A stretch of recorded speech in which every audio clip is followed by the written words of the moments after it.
Erector offers the most complete line of construction sets ever made. As a result, spraying must be repeated. The most dangerous toy ever, the Gilbert U-238 Atomic Energy Lab. Imagine a time when curious kids eagerly unboxed toys that glowed with real radiation, and households welcomed home gadgets laced with hidden dangers. The 1950s were an era of boundless optimism, where innovation often outpaced safety, and everyday products carried surprising risks.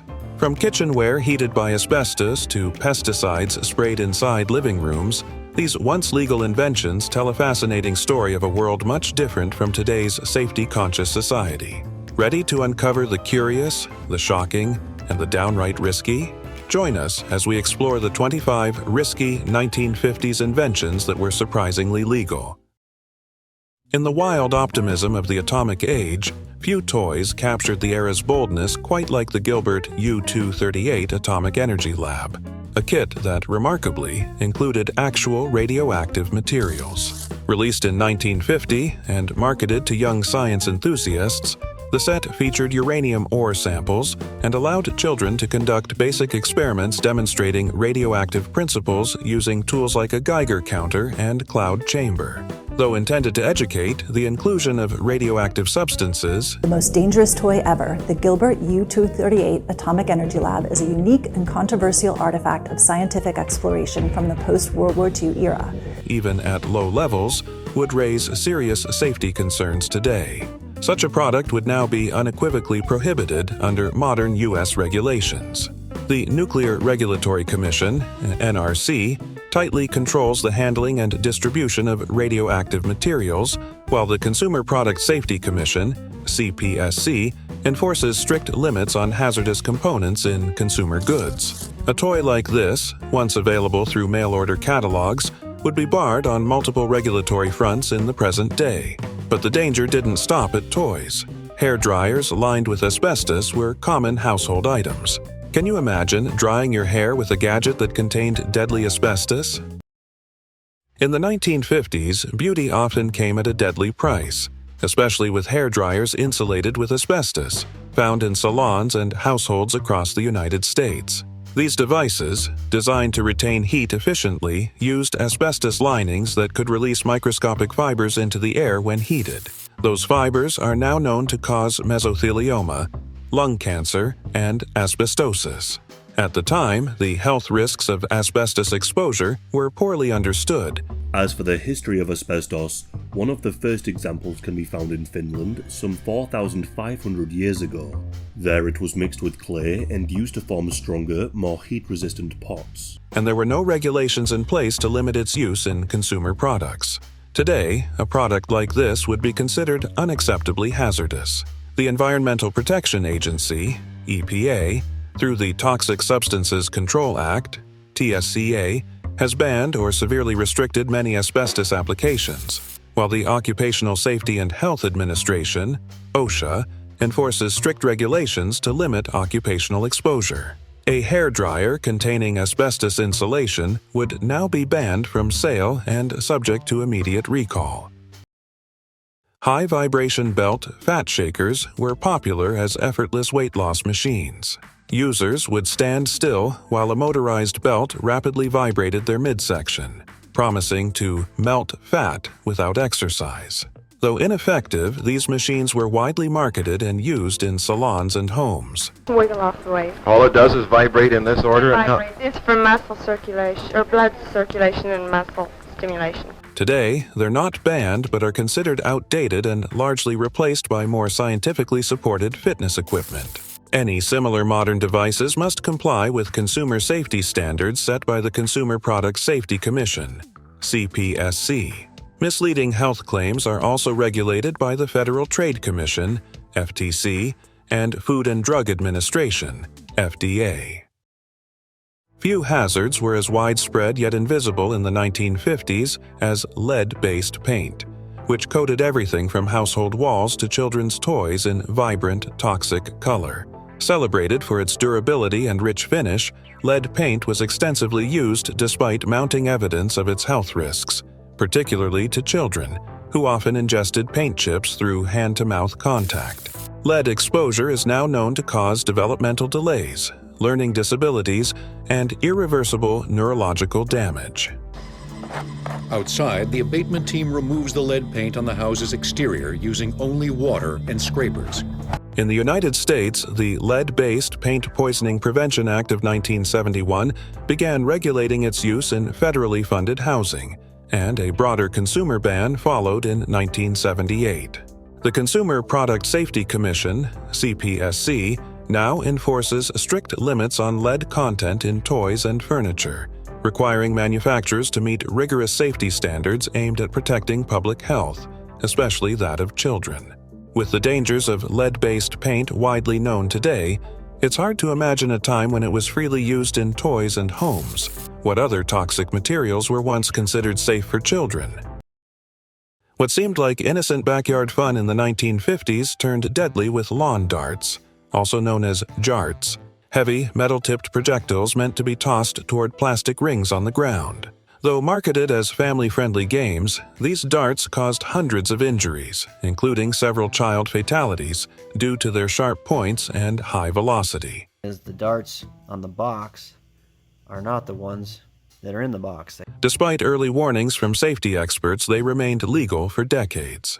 This changed in 1988, when the Consumer Product Safety Commission, CPSC, officially banned the sale, manufacture, and import of lawn darts in the U.S., citing the significant risks they pose to children and bystanders. Today, selling or owning traditional jarts is illegal, and modified versions with blunt tips are regulated under modern toy safety standards to reduce the danger they pose. In the pest-fighting frenzy of the 1950s, DDT was hailed as a miracle chemical, sprayed in homes, on gardens, and even directly onto children to combat mosquitoes and insects. Though effective, it came with a hidden cost: long-term environmental damage and serious health risks, including cancer, reproductive issues, and wildlife harm, particularly to birds. For years, it remained unregulated despite mounting evidence of its toxicity. Begins with the war-born development of DDT. This diabolical weapon of modern science saved millions of humans, but killed billions of insects. Man, with this newly discovered force, has at long last. This changed in 1972, when the Environmental Protection Agency, EPA, officially banned DDT for most household uses under the Federal Insecticide, Fungicide, and Rodenticide Act, FIFRA. Today, DDT is classified as a persistent organic pollutant under the Stockholm Convention, and its use is illegal in the United States, except for specific, tightly controlled applications in public health, such as malaria vector control. In the 1950s, Bakelite kitchenware was celebrated for its durability and resistance to heat. Made from phenylformaldehyde resin, it was commonly found in utensil handles, mixing bowls, and dishware. However, the same chemical properties that made it heat-resistant also carried a hidden danger.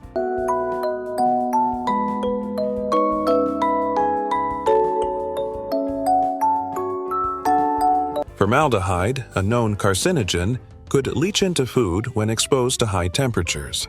At the time, safety regulations were lax, and such risks went largely unaddressed. Today, Bakelite is no longer approved for food contact under FDA regulations, which tightly control chemical migration from plastics into food. While not banned, vintage Bakelite is now prized more for its collectible value than for practical kitchen use.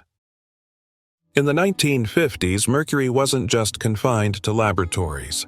It was commonly found in household thermometers, science kits, and even children's toys, where its shimmering silver appearance fascinated kids. Few realize the extreme toxicity of mercury, which can damage the nervous system, kidneys, and brain, especially in young children. Accidental spills or exposure posed serious health hazards.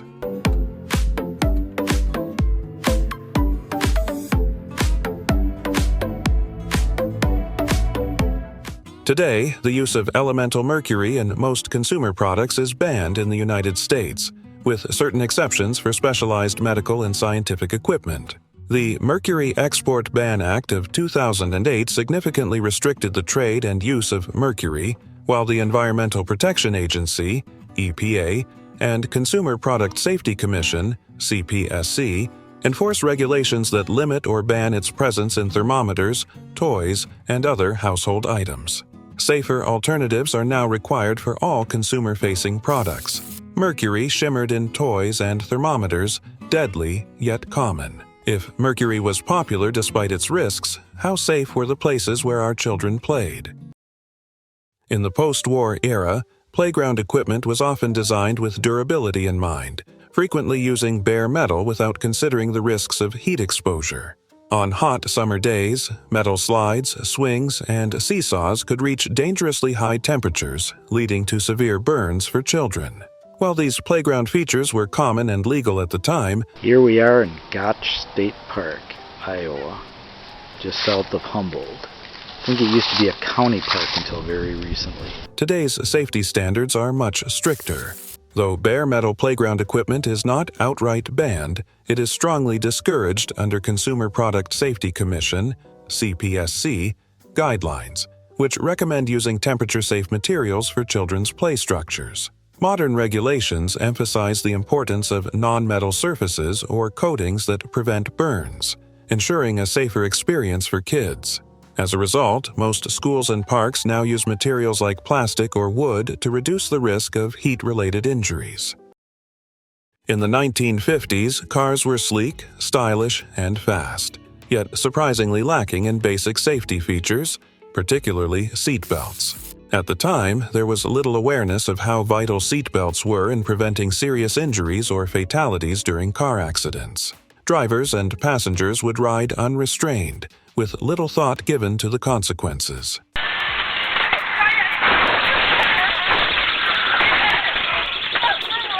Today, not having seatbelts in cars is illegal in the United States.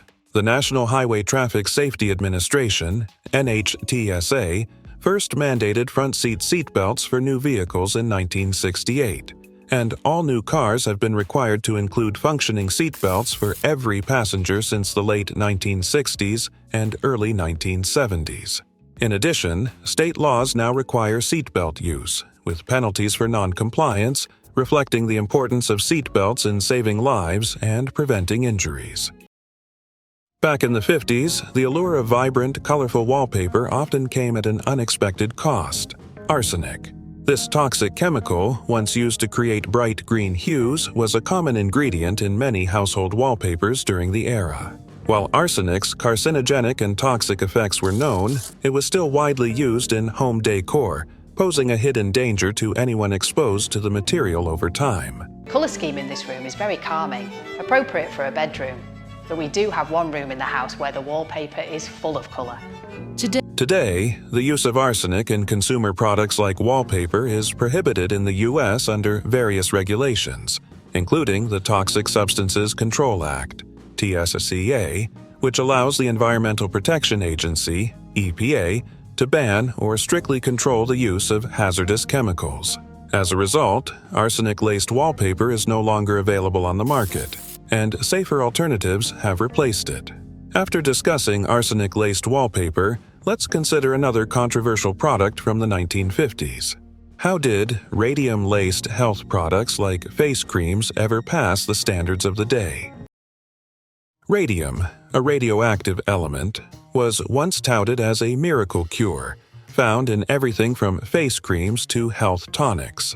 Advertisements promised these radium-infused products could revitalize skin and promote overall wellness, despite the known dangers of radiation exposure. At the time, the public was largely unaware of the long-term health risks, including cancer and organ damage, associated with prolonged contact. I'm gone too long, don't forget where you belong. When the stars come out, remember. Today, radium-laced health products are illegal in the United States. The Food and Drug Administration, FDA, strictly regulates the use of radioactive materials in cosmetics, while the Nuclear Regulatory Commission, NRC, enforces the safe handling and distribution of radioactive substances. These agencies have established comprehensive guidelines that prohibit the sale of such products, ensuring consumer safety and preventing further exposure to hazardous materials. In the 1950s, toy guns were often designed to mimic real firearms so closely that they could fire actual projectiles, like plastic pellets or even metal BBs. These seemingly harmless playthings could cause serious injuries, especially when aimed at others, yet they were legal and commonly sold.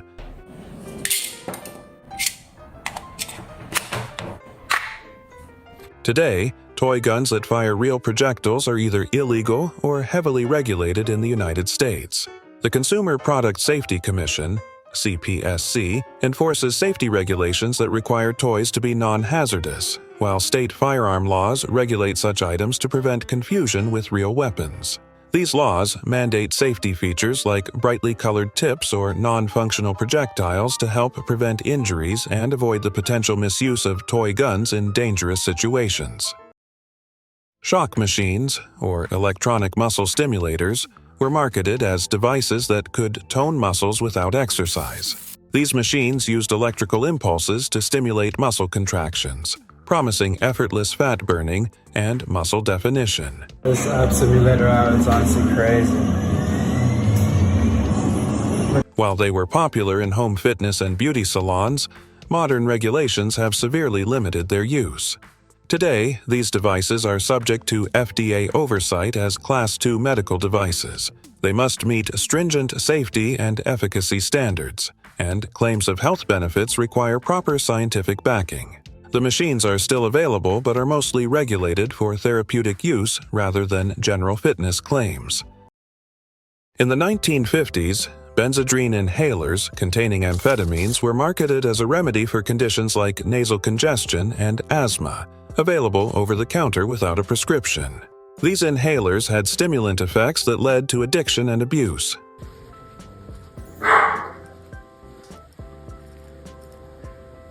At the time, the risks associated with amphetamines were largely ignored, and the products were widely sold in pharmacies.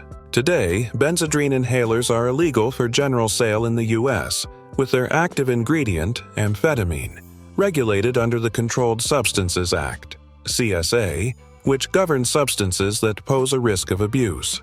The Drug Enforcement Administration, DEA, now controls amphetamines and similar drugs, restricting their distribution to medical professionals and limiting their use to specific conditions such as ADHD and narcolepsy. The non-medical sale of amphetamines, including in inhaler form, is strictly prohibited.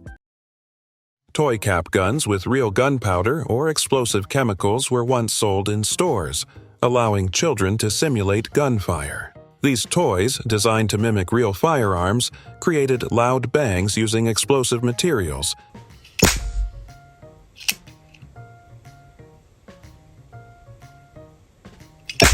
making them safety hazards, especially if mishandled or misused. By the mid-20th century, these dangerous toys were largely replaced by non-explosive versions. Today, toy cap guns containing real gunpowder or explosives are heavily regulated in the U.S. by the Consumer Product Safety Commission, CPSC, which restricts the use of any explosive materials in children's toys. The CPSC enforces strict safety standards, requiring that toy guns are non-functional or use safer alternatives, such as spring-loaded caps, instead of explosive substances. Any toy that presents a risk of harm through real explosives is illegal today. In the past, high-powered lawnmowers were sold without the safety shields or guards that are now considered essential. High gear would make the mower hard to push. In order to achieve optimal cutting performance, these machines, often lacking protective features to shield the operator from flying debris or exposed blades, presented significant risks, particularly if stones or sticks were struck during mowing. Today, lawnmowers that lack proper safety features are illegal in the U.S. under Consumer Product Safety Commission, CPSC, regulations. The CPSC mandates that all lawnmowers be equipped with safety shields or guards to protect users from moving parts and debris. Manufacturers must comply with these safety standards, and any mower sold without these protections would not be permitted on the market today. In the 1950s, home wiring kits for hobbyists were sold, allowing consumers to wire electrical devices or attempt DIY electrical work without professional knowledge or safety precautions.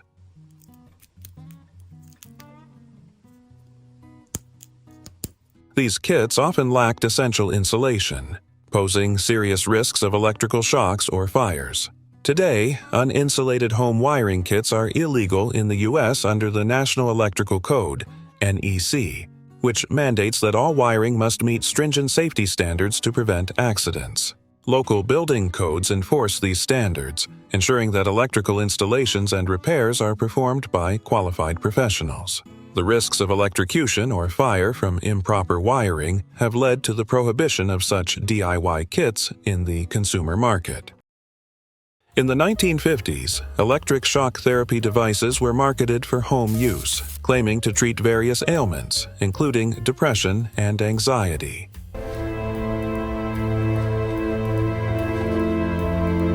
These devices used electrical currents to stimulate the brain, but their unregulated use often resulted in dangerous effects, including burns and psychological trauma. Today, the use of such devices without a prescription is illegal. The Food and Drug Administration, FDA, classifies electroconvulsive therapy, ECT, devices as medical equipment, meaning they must meet strict safety and efficacy standards before being prescribed by licensed professionals. Unauthorized use of these devices can lead to severe health risks, and the FDA ensures that only trained medical personnel administer ECT treatments in controlled clinical settings to protect patient safety. In the mid-20th century, X-ray machines were sometimes found in public places like shoe stores, where customers, often children, would place their feet in fluoroscopes to view their bones and assess shoe fit. The inventor of this machine, that is called. Marketed as innovative and fun, these devices exposed users to repeated, unshielded doses of radiation without any understanding of the long-term health consequences, such as increased cancer risk. Today, public access to such X-ray machines is illegal in the United States. The Radiation Control for Health and Safety Act of 1968, enforced by the Food and Drug Administration, FDA, prohibits the use of radiation-emitting devices in consumer settings. This law ensures that X-ray technology is limited to controlled medical environments under professional supervision, where radiation exposure is carefully measured and minimized. X-ray shoe fitters exposed customers to radiation. If shoe shopping was risky, how dangerous were the toys we gave kids? In the 1950s, children's chemistry sets often included chemicals that could create dangerous reactions, including explosions, fires, and toxic fumes. Marketed as educational tools, these sets encouraged kids to experiment with hazardous substances such as sulfur, potassium nitrate, and even explosives. Half-life like 3 or 4 times. So if there wasn't any in there might not be a lot left. Though they appeared to be innocent fun at the time, they posed serious risks of injury. Today, children's chemistry sets containing explosive or hazardous chemicals are illegal in the United States. The Consumer Product Safety Commission, CPSC, regulates the chemicals used in toys, prohibiting certain dangerous substances from being sold to minors. Additionally, Homeland Security monitors the potential misuse of chemicals that could be employed for harmful purposes, ensuring dangerous substances don't fall into the wrong hands. As a result, safer, non-toxic alternatives are now the standard for children's chemistry kits.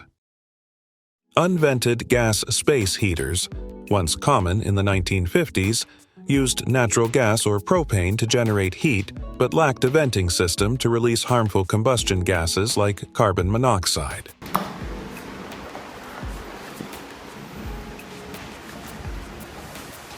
These heaters posed serious health risks, including poisoning and asphyxiation, particularly in poorly ventilated spaces.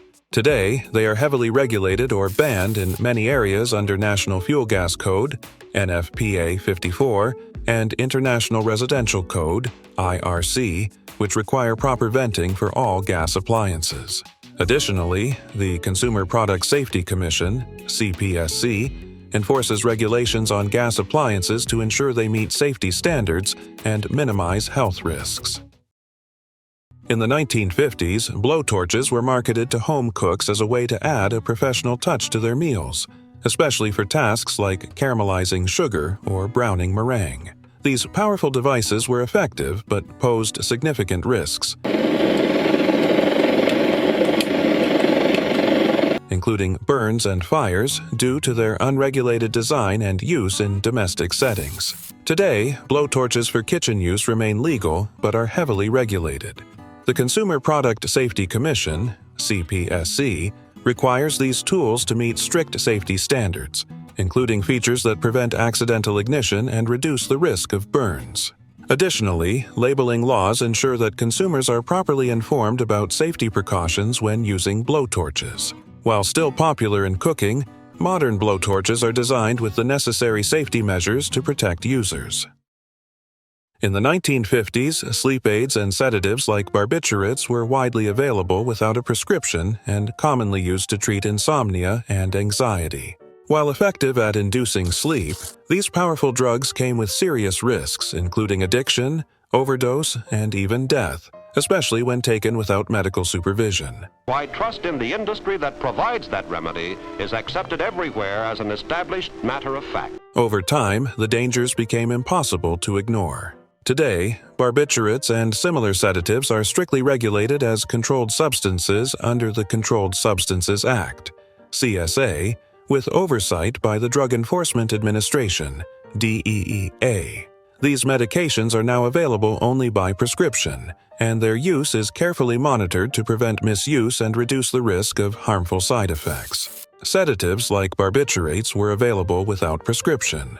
When harmful drugs were easy to get, what else in daily life was shockingly unsafe?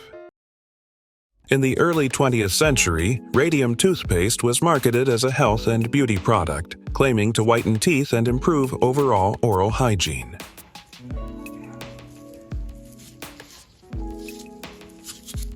Radium, a radioactive element, was believed to have healing properties despite its significant health risks, including radiation poisoning and cancer. Consumers at the time were unaware of these dangers and used the product regularly without understanding the long-term health implications. Today, radium toothpaste would be illegal in the United States. The Radiation Control for Health and Safety Act of 1968, along with FDA regulations, prohibits the use of radioactive materials in consumer products. These laws are specifically designed to protect public health from the harmful effects of radiation exposure, making products like radium toothpaste, which pose significant risks, strictly banned.